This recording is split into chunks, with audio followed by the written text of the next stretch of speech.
When I was a kid, every weekend my dad and I would go to the local VHS rental store. And every weekend I'd come back with the same grin and the same copy of The Iron Giant. I loved that movie. It was the first animated film I'd seen that tackled real themes that were relevant to a modern child, becoming the person who you choose to be, for one. At a young age, it even taught me about more serious topics, like prejudice and intolerance, and even death. But most importantly, this film was, for me, an introduction to a love of animation. But something I struggled with as a child is understanding how exactly it works. How and why are these characters moving around the way that they are? Why do they look more like shapes than people, and why do I feel that they're more like people than shapes? There are so many different things going on at the same time, and coming to understand what exactly you're looking at means even the simplest of questions becomes quite a complex one. What is animation? Google defines it as the technique of photographing successive drawings or positions of puppets or models to create an illusion of movement when the film is shown as a sequence. Which is about as robotic a definition as you can get. And what's more is it's also far too specific, as there's so many more things that go into the art than just the ability to make something move. For a better perspective, Ed Catmull, the co-founder of Pixar, defined it instead as the definition of superb animation is that each character on screen makes you believe it is a thinking being. If viewers sense not just movement but intention, or put another way, emotion, then the animator has done their job. It's not just lines on paper anymore. It's a living, feeling entity. But before we can even get to the point where characters can express these types of emotions, you need to overcome a few hurdles that are in the way first. Let's start with the uncanny valley. It's a psychological effect coined in the 70s by Japanese roboticist Masahiro Mori. I hope I pronounced that right. To simplify it, it's a relationship between how comfortable we are observing an image and how much that image resembles reality. In this case, how much a character resembles a human.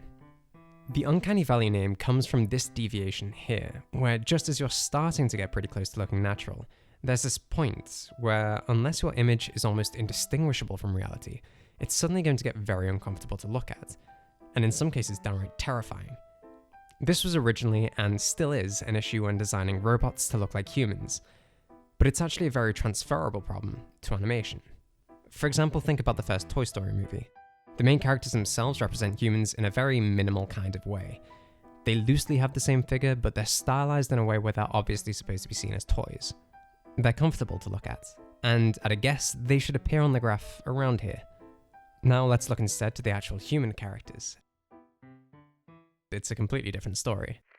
In case this wasn't as good an example as I thought, here is the animation Toy Story was based on. Hopefully that clears things up. This phenomenon doesn't just affect how a character looks, but also how a character moves. It sounds strangely obvious, but if an animator doesn't nail the actions of how a character should move around the scene, it feels weird to look at. A very popular method for animation nowadays is motion capture, which is an evolution of the old technique of rotoscoping. Both use reference footage of real actors and trace the motion of the scene, turning this motion into animation. Because of this, both could even be considered to be a direct transition between a human expression and an artistic one. But that's not necessarily what an animator wants. Everything a character does can tell the audience something about them from how they move. If a character acts very human in a very animated world, it probably won't look uncomfortable, but at the same time, it risks looking out of place. That being said, movement isn't the only thing that can lead to good character design. In animation, caricature is key. Caricature. That's what animation is great at. And caricature is a word that's often used derogatorily, but actually it means reducing something to its essence. And that doesn't just mean making things bigger in a drawing or making things louder. It also can mean making things tinier or smaller. It's about intensifying whatever the essence of that thing is. That's a quote from Brad Bird, the director of both The Iron Giant and The Incredibles, the latter being a film that actually takes this concept to quite the extreme. To cover it briefly, let's take a look at the main character, Mr. Incredible, or Bob Parr. His power, his personality, and his physical appearance all correlate with one another. Due to his strength, Bob is physically huge, but at the same time, he's arrogant, he's stubborn, and he's unstable as a character, both lying to and endangering his entire family in order to relive his glory days. He only thinks about himself, hence he's physically very top-heavy. His design isn't balanced correctly, because neither is his character, and you can tell immediately from just looking at him. All these things contribute in one way or another to visual storytelling, a technique that animation is nothing short of exceptional at, particularly in combination with physical or non-verbal languages. This was seen in some of the very first animated films, as they begun their rise in popularity around the same time that silent films did, thus took inspiration from people like Buster Keaton and Charlie Chaplin. In fact, viewing animation in silence can highlight something. Along with the previously mentioned methods, due to how expressive you can make an animated character, whether it's movement, body language, or facial expression, the animator has so much control over the visual languages that, at a point, dialogue itself becomes unnecessary.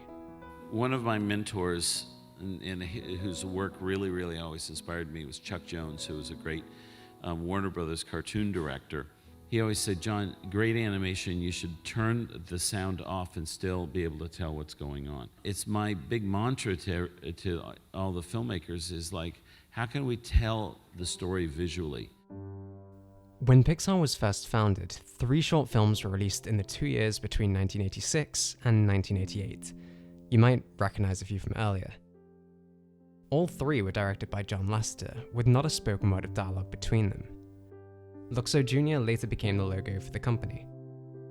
Tin Toy was the inspiration behind Toy Story. And Red's Dream was the inspiration behind 2008's WALL-E. All of these examples are no longer than 5 minutes each. But WALL-E takes the same concept and instead centers the plot around it. The only living characters, not counting the cockroach, arrive 40 minutes into the film. And WALL-E himself only says 4 words of dialogue in the entire runtime. His name, Eve, directive, and... The sheer amount of this film that communicates ideas to its audience without having any meaningful dialogue is a testament to how much information the audience can understand without explicitly telling them anything. It even embodies one of the core rules of writing to a T. Everyone can understand something like this, and for the audience, there's something quite unifying about that. Looking back at The Iron Giant, the character didn't even know how to speak at the beginning of the film. Can you do that? Blah, blah, blah.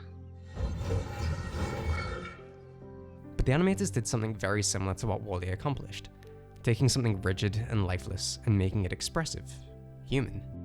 Or, put another way, they animated the inanimate. I stated the common definition for the sole reason of digging it up by its roots, as when the industry was first conceived, it was named after an already very real word, because to animate something is not to just make something move.